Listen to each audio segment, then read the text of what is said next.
বিসমিল্লাহির রহমানির রহিম। সম্মানিত দেশবাসী, আপনারা পারলেন দেশের স্বাধীনতা এবং সার্বভৌমত্ব শেষ রক্ষা করতে পারলেন।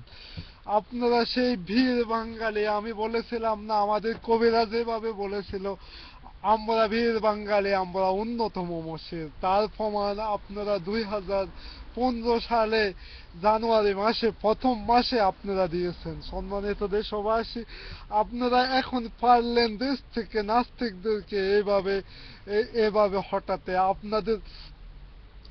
আপনাদেরকে নিয়ে আজকে আমার অনেক গর্ববোধ হচ্ছে।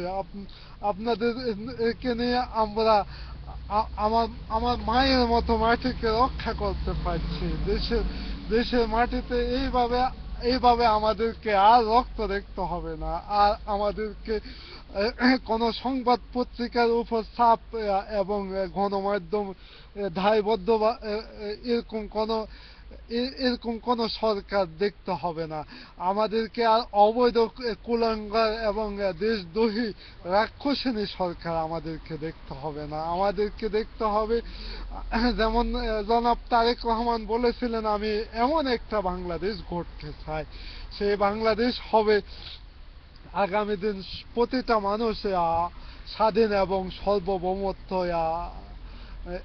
তাদের নিজ হাতে নিজ স্বাধীন দেশে নিজের মতো চলার অধিকার রাখে। আর আমাদেরকে দেখতে হবে না দেশ এবং জাতিকে পুঙ্গ করে ক্ষমতার লোভে হায়ানা সরকার, কুলাঙ্গার সরকার এবং নাস্তিক সরকার দেশ এবং জাতিকে পুঙ্গ করে দেওয়া দেখতে হবে না। আমরা আমাদের লক্ষাধিক ভাইদেরকে পঙ্গু করে দেওয়া হয়েছে, লক্ষ লক্ষ মানুষকে গুম করে দিয়েছে এই অবৈধ সরকার, কিন্তু নাস্তিক সরকার।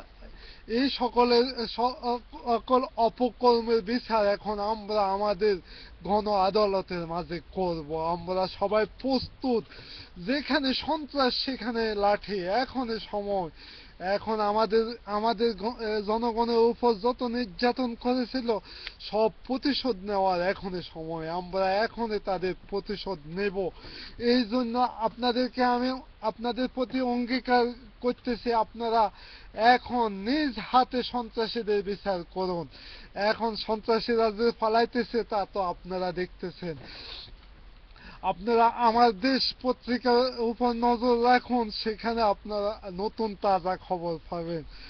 আমাদের মাহমুদুর রহমান সব খবর এখনো দিয়েছে, কিন্তু তাকে বন্দি করে রেখেছে, কিন্তু তার কর্মস্থান এখন বন্ধ না।